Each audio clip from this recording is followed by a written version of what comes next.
Hello hi అందరికీ నమస్కారం. Welcome to Suma YouTube channel. ఈ వీడియోలో నేను మీకు మరమరాలతో స్వీట్ ఎలా తయారు చేయాలో చూపించబోతున్నాను.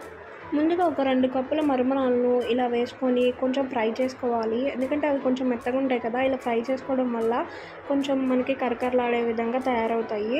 ఒక 2 మినిట్స్ ఇలా ఫ్రై చేసుకోవాలి.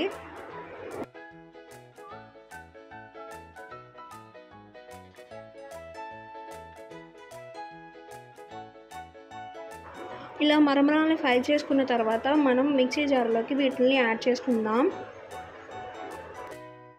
ఇలా మరమరాలని కూడా యాడ్ చేసుకున్న తర్వాత మనం బాదం పప్పుల్ని ఇలా పైన చెక్కుకొని ఇలా తీసుకోవాలి. ఒక 10 నుంచి 9 బాదం పప్పుల్ని దీంట్లోకి యాడ్ చేసుకుంటున్నాను.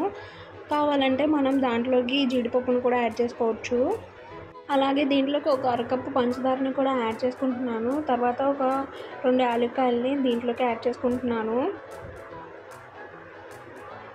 ఇలా మొత్తం ఐటమ్స్ అన్నీ యాడ్ చేసుకున్న తర్వాత మనం దీన్ని మిక్సీ పట్టుకొని ఒక గిన్నెలోకి తీసుకోవాలి.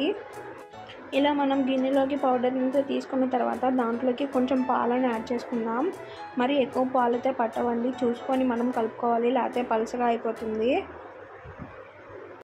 చూడండి, ఇలా మొత్తం కలిసే విధంగా బాగా కలుపుకొని తర్వాత చేతితో పిసుకొని మనం స్వీట్ లాగా తయారు చేసుకుందాం.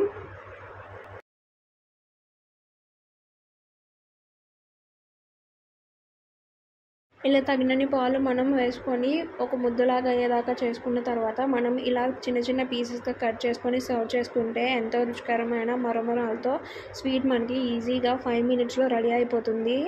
హెల్త్ కూడా చాలా అంటే చాలా మంచిది. చూడండి, టేస్ట్ అయితే సూపర్ ఉంది. కోవాలాగా అనిపించింది నాకైతే. చాలా అంటే చాలా సింపుల్గా మనం ఈజీగా ఒక 5 మినిట్స్లో రెడీ చేసేసుకోవచ్చు. ఈ వీడియో మీకు నచ్చినట్లయితే లైక్ చేయండి, షేర్ చేయండి, సబ్స్క్రైబ్ చేయండి. ఒకసారి అయితే ట్రై చేసి చూడండి. Thanks for watching.